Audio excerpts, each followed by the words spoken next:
ദൈവനാമത്തിന് മഹത്വം ഉണ്ടാകട്ടെ. God's name be glorified. ഇന്നത്തെ ക്ലാസ്സിൽ ദൈവം ഇല്ല എന്ന് സ്ഥാപിക്കുവാൻ ആളുകൾ ഉന്നയിക്കുന്ന വാദങ്ങളാണ് പറയാൻ ആഗ്രഹിക്കുന്നത്.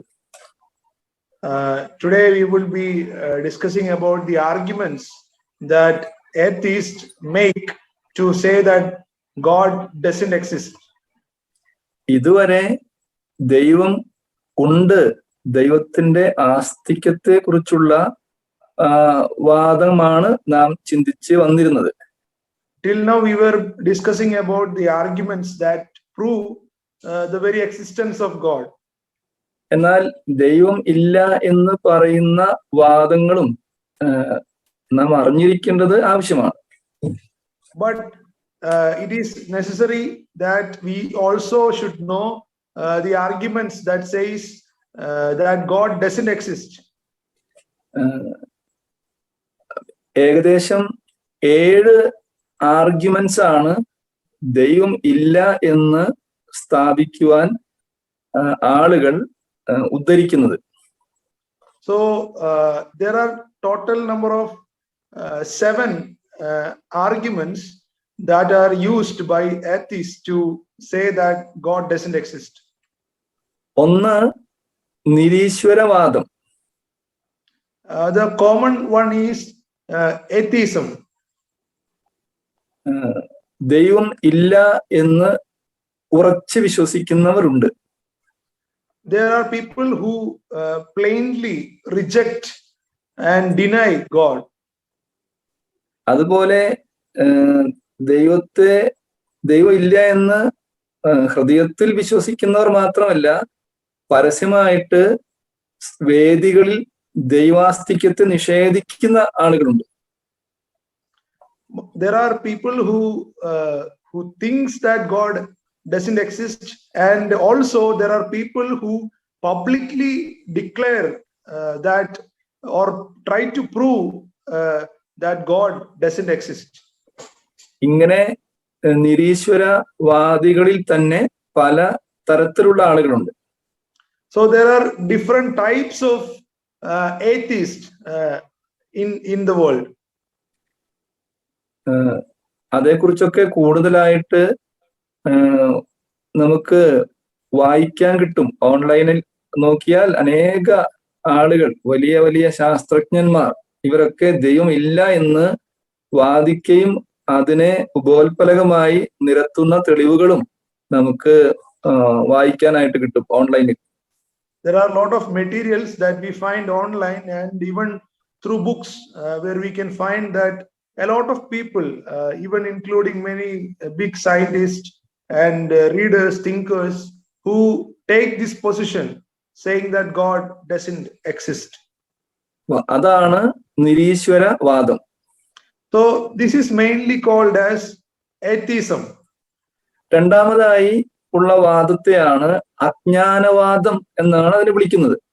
The second argument is agnostic argument. നമ്മുടെ നേതാവായിരുന്ന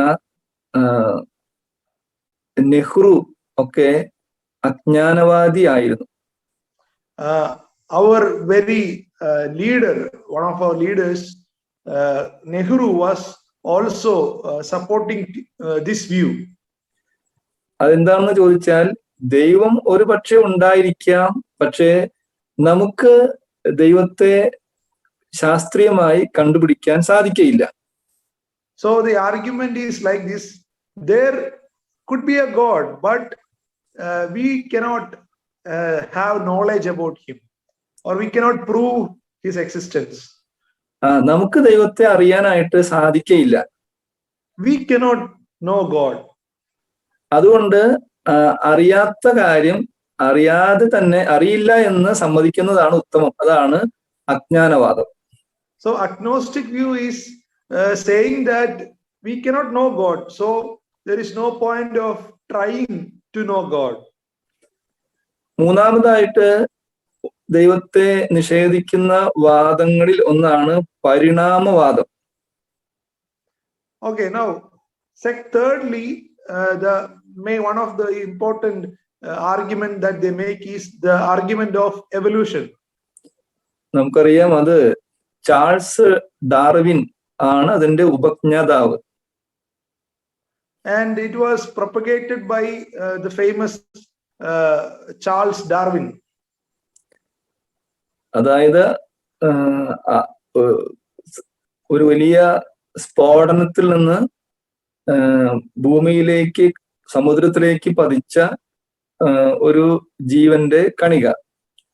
അങ്ങനെ സമുദ്ര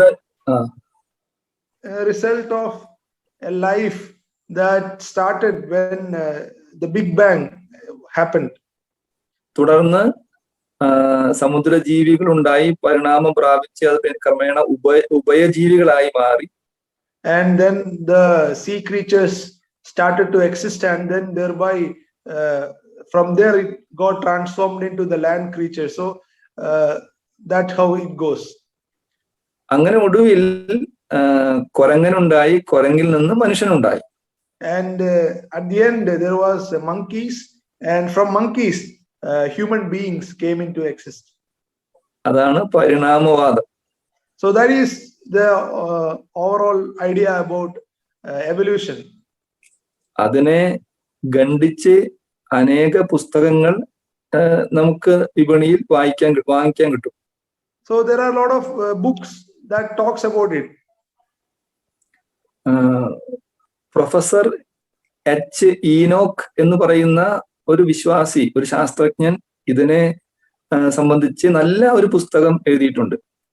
There is a professor called as H. Hanok who plainly and clearly has written about this topic, and he is a believer. എന്നാൽ ഈ ചാൾസ് ഡാർവിൻ തന്നെ തന്റെ അവസാന നാളുകളിൽ ഈ വാദത്തെ തള്ളിപ്പറഞ്ഞു എന്നാണ് മനസ്സിലാക്കാൻ സാധിക്കുന്നത്. And we come to know that finally at the end of his life, Charles Darwin himself said that, or he denied this argument. തന്റെ മരണക്കിടക്കയിൽ താൻ പറഞ്ഞു, ഞാൻ ചില അഭിപ്രായങ്ങൾ പ്രസ്താവിച്ചു, പക്ഷേ ആ അഭിപ്രായങ്ങൾ കാട്ടുതീ പോലെ പടർന്നു. I happen to have some opinions, but my opinions started to spread like wildfire. ഒടുവിൽ എബ്രായ ലേഖനത്തിൽ നിന്ന് ഒരു വേദഭാഗം വായിച്ച് കഴിഞ്ഞ ശേഷമാണ് തന്റെ ജീവിതം അവസാനിച്ചത്. And we read that at the end of his life he happened to read the book of Hebrews before passing away. അങ്ങനെ മൂന്നാമത്തെ വാദമാണ് ദൈവമില്ല എന്ന് ജനം വിശ്വസിക്കുന്ന ഒരു ആർഗ്യുമെന്റ് ആണ് പരിണാമവാദം. So this is one of the argument that even people propagate and believe, and it is called as the evolution. ദൈവം ഇല്ല, ദൈവത്തെ നിഷേധിക്കുന്ന നാലാമത്തെ വാദമാണ് ബഹുദൈവ വിശ്വാസം. Okay, the fourth argument that says that God doesn't exist is the argument of polytheism. അനേക ദൈവങ്ങളിൽ അവർ വിശ്വസിക്കുന്നു. They believe in more than one God. ഇന്ത്യയിലുള്ള ബഹുഭൂരിപക്ഷം ജനങ്ങളും ബഹുദൈവ വിശ്വാസികളാണ്. Most of the people or majority of Indians are the people who believe in this argument. മിസ്രൈമിലുള്ള ആളുകൾ 10 ദൈവങ്ങളിൽ വിശ്വസിച്ചിരുന്നു. We see that Egyptians used to worship 10 different gods. എന്നാൽ മോശെ മുഖാന്തരം 10 ബാധകൾ ദൈവം അവിടെ വരുത്തിയത് നാം വായിക്കുന്നുണ്ട്. And through Moses we see that God sent 10 different plagues to them. ഓരോ ബാധയും ഓരോ ദൈവത്തിന്റെ ശക്തിയെ ഇല്ലാതാക്കുന്ന, അഥവാ അത് ദൈവമല്ല എന്ന് വെളിപ്പെടുത്തുന്ന ബാധകളായിരുന്നു. And those plagues were proving that they were not real gods. മറ്റൊരു അർത്ഥത്തിൽ പറഞ്ഞാൽ ഈ പറഞ്ഞ എല്ലാ ദൈവങ്ങളുടെയും മേൽ അവയെ നീക്കം ചെയ്യുന്ന, അവയെ തോൽപ്പിക്കുന്ന ഒരു ദൈവമുണ്ടെന്ന് ഉള്ളതായിരുന്നു അവിടെ ദൈവം വെളിപ്പെടുത്തിയത്. And God was revealing that there is a God bigger than all these pagan gods, and all of them were defeated. That's the story that goes that we read in that chapter. മറ്റൊരു വാദമാണ്, അതിനെ ഇങ്ങനെയാണ് പറയാൻ സാധിക്കുന്നത്, എല്ലാം ദൈവമാണ് എന്ന ഒരു വാദം. And the next argument is called as panentheism, which means everything is God and God is everything. എല്ലാം ദൈവമാണ്, തൂണിലും തുരുമ്പിലും എല്ലാം കാണുന്നത് എല്ലാം ദൈവമാണ് എന്ന ഒരു വാദമാണത്. Whatever material and immaterial, whatever is visible, whatever is can be touched, everything is God. പക്ഷെ നമുക്കറിയാം എല്ലാം ദൈവമല്ല. And we know that everything is not God. കുശവൻ ഉണ്ടാക്കിയ ആ കലവും ഒന്നല്ല. There is a difference between the pot and the potter. They are not the same. Watch ഉണ്ടാക്കിയ watch മേക്കറും വാച്ചും ഒന്നല്ല. And similarly, as we see, the maker of the watch and the watch itself, they are not the same thing. പ്രപഞ്ചം ഉണ്ടാക്കിയ ദൈവവും പ്രപഞ്ചവും ഒന്നല്ല. The universe that God has created and God himself, they are not the same. എന്നാൽ എല്ലാം ദൈവമാണ് എന്ന വാദം, പാൻതീസം, അത് നാം കാണുന്നു. But we see this argument very frequently saying that everything is God and the God is in everything. ആറാമതായിട്ട് കാണുന്ന മറ്റൊരു വാദമാണ്, അത് deism എന്നാണ് ഇംഗ്ലീഷിൽ അതിനെ വിളിക്കുന്നത്. Yeah, the next argument is called in English is as Dsm.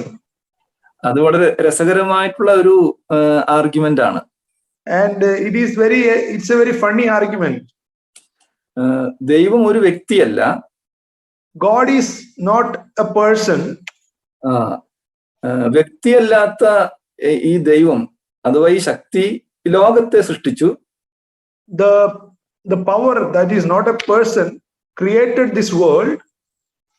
എന്നിട്ട് ദൈവത്തിന്റെ പാട്ടിന് പോയി. ഈ ലോകവുമായിട്ട് യാതൊരു ബന്ധവും ദൈവം ഇപ്പൊ പുലർത്തുന്നില്ല.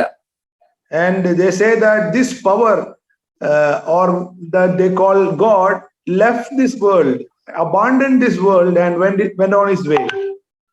അത് വളരെ രസകരമായ കാര്യമാണ്. ഈ ലോകവുമായോ ലോകത്തിലെ മനുഷ്യരുമായോ ദൈവം യാതൊരു സംസർഗത്തിനോ ബന്ധത്തിനോ വരുന്നില്ല. സൃഷ്ടിച്ചിട്ട് ദൈവം തന്റെ പാട്ടിന് പോയി എന്നാണ് ഈ വാദം പറയുന്നത്. And they say that God created and he left and he never came back. Oxford ഡിക്ഷണറിയിൽ ഇതിന്റെ നിർവചനം നോക്കിയാൽ ഇങ്ങനെയാണ് കാണാൻ സാധിക്കുന്നത്. When you look into Oxford Dictionary for the meaning of this particular term deism, belief in the existence of an all powerful creator who does not intervene in the universe. So the meaning is same, a person, a God who is all powerful, who created this universe, but he left.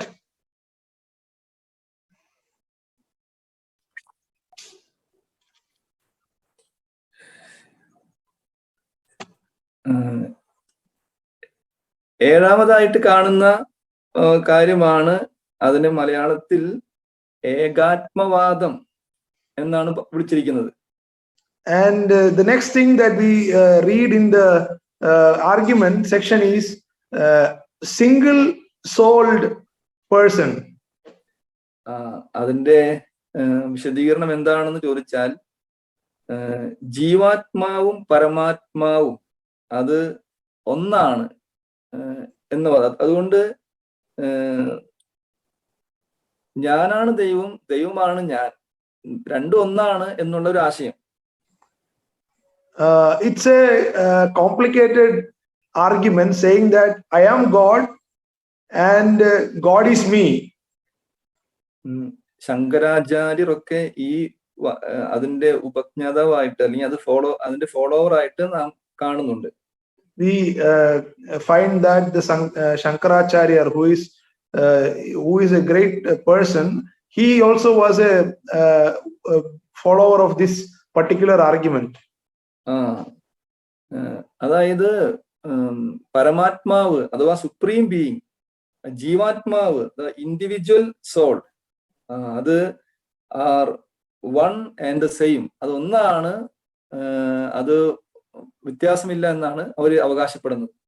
And they say that there is no difference between that God and me. So that is the argument that they make. ഇങ്ങനെ 7 വാദങ്ങൾ ദൈവം ഇല്ല എന്ന് സ്ഥാപിക്കാനായിട്ട് മനുഷ്യൻ കണ്ടുപിടിച്ചിട്ടുണ്ട്. So man tried to say with the 7 arguments, say that God doesn't exist. ഈ കണ്ടുപിടിച്ച ആളുകളൊക്കെ വളരെ ബുദ്ധിശാലികളും വളരെ തത്വചിന്തകന്മാരും ഒക്കെയാണ്. And these propagators of these arguments, or the people who started this thought or idea, was very wise people, or they were the prominent people. റോമാ ലേഖനത്തിൽ നിന്നൊരു വാക്യം ഞാൻ വായിക്കാൻ ആഗ്രഹിക്കുകയാണ്. I would like to read a verse from the book of Romans. 1-ാം അധ്യായത്തിന്റെ 21-ാം വാക്യത്തിൽ, chapter 1, when we come to chapter 1 and verse 21, അവിടെ ഒരു വാചകം ആ വാക്യത്തിൽ നാം ഇങ്ങനെ വായിക്കുന്നുണ്ട്. We read a particular phrase in that verse. തങ്ങളുടെ നിരൂപണങ്ങളിൽ വ്യർത്ഥരായിത്തീർന്നു. We read that they became futile in their speculations. അവര് വളരെ ആഴമായിട്ട് പഠിക്കുകയും ചിന്തിക്കുകയും നിരൂപിക്കുകയും ചെയ്തു. പക്ഷേ ആ നിരൂപണങ്ങളുടെ ആത്യന്തിക ഫലം ദൈവത്തെ കണ്ടെത്തുവാൻ അവർക്ക് സാധിച്ചില്ല. വ്യർത്ഥരായി അവർ തീർന്നു. They had thoughts, they were wise, they tried to think about God, but it became futile, it became foolish. സങ്കീർത്തനം 10:4 നാം ഇതേ ആശയം വരുന്ന ഒരു വാക്യം വായിക്കുന്നുണ്ട്. The same idea or the similar verse we read in Psalms chapter 10 and verse 4. അവിടെ 2-ാമത്തെ ഭാഗത്ത് ദൈവം ഇല്ല എന്നാകുന്നു അവന്റെ നിരൂപണം ഒക്കെയും. We read that the wicked in the haughtiness of his countenance does not seek him. All his thoughts are there is no God. ദൈവം ഇല്ലെന്നാണ് അവന്റെ നിരൂപണം, അവന്റെ ചിന്താഗതി. So his thoughts is filled with this idea that there is no God. ഇങ്ങനെ ചിന്തിക്കാൻ എന്താ കാരണം? Why does a man think like this? വളരെ പാപം ചെയ്ത് മദ്യപാനത്തിൽ ഒരു ദുഷ്ടവഴികളിൽ ജീവിച്ചിരുന്ന ഒരു വ്യക്തി രക്ഷിക്കപ്പെട്ടു വന്ന ശേഷം തന്നോട് ഈ കാര്യത്തെ കുറിച്ച് സംസാരിക്കാനിടയായി. So one person who was very wicked and who has done so many evil or so many sins got saved, and we happened to talk to him about this matter. ഞാൻ ചോദിച്ചു, ഇതൊക്കെ ചെയ്യുമ്പോ, ഈ ദുഷ്ട പ്രവൃത്തികൾ ചെയ്യുമ്പോ ഒരു ദൈവഭയം, ഒരു ദൈവം ശിക്ഷിക്കും എന്നുള്ളൊരു ഭയം ഒന്നും അന്ന് ഉണ്ടായിരുന്നില്ലേ? So I asked him, saying that when you committed all these evil, when you committed all these sin, were you not afraid of God, or were you not guilty or conscious? താൻ പറഞ്ഞു, ഒരു ദൈവം ഉണ്ട്, ദൈവം ശിക്ഷിക്കുമെന്നൊരു ഭയം ഉള്ളത്തിൽ ഉണ്ടായിരുന്നു ആദ്യം. In the beginning, I thought that there is a God and he will punish.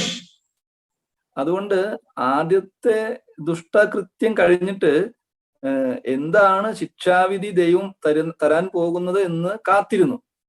And he said me like that, after committing the first sin, I waited for some time to know or to find out what punishment will be given to me.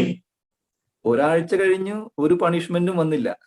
1 week passed away and there was no punishment. ഒരു മാസം കഴിഞ്ഞു, ഒരു ശിക്ഷയും വന്നില്ല. 1 month gone and there was still no punishment. 6 മാസം കഴിഞ്ഞു, എന്നിട്ടും ശിക്ഷ വന്നില്ല. 6 months have gone by and still there was no punishment. അപ്പൊ ഒരു കാര്യം മനസ്സിലായി, ദൈവം ഇല്ല, ദൈവം ഉണ്ടെങ്കിൽ ശിക്ഷിക്കുമായിരുന്നു. And I came to a conclusion that God doesn't exist.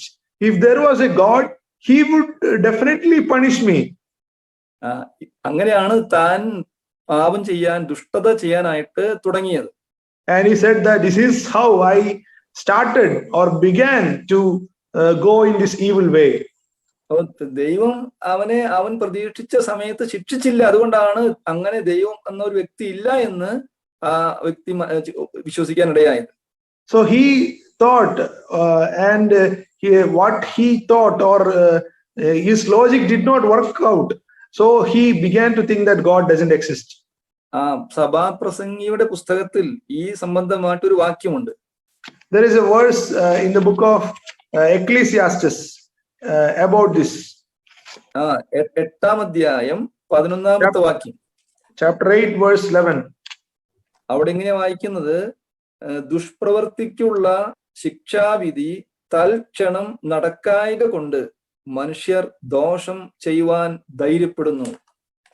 Ecclesiastes chapter 8 verse 11, it says like this: because the sentence against an evil deed is not executed quickly, therefore the hearts of the sons of men among them are given fully to do evil.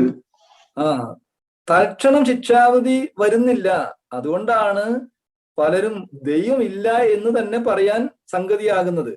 So the sudden punishment or sudden wrath is not coming upon them and is not given to them. So they began to propagate saying that God doesn't exist. ഇതുപോലെ നന്മ ചെയ്യുന്നവർക്ക്, നല്ല മനുഷ്യർക്ക് പ്രതിഫലം പെട്ടെന്ന് ക്ഷണത്തിൽ വരുന്നില്ല. അതുകൊണ്ടാണ് മനുഷ്യൻ നിരാശനായി ദൈവം ഇല്ല എന്ന് പറയാനായിട്ട് ഇടയാകുന്നത്. On the other extreme, even people think that, see, these good people who are doing good deeds, they are not being rewarded by God. എന്നാൽ നമുക്കറിയാം, ദൈവം ന്യായം വിധിക്കാനും പ്രതിഫലം നൽകാനും ഒരു സമയം നിശ്ചയിച്ചിട്ടുണ്ട്.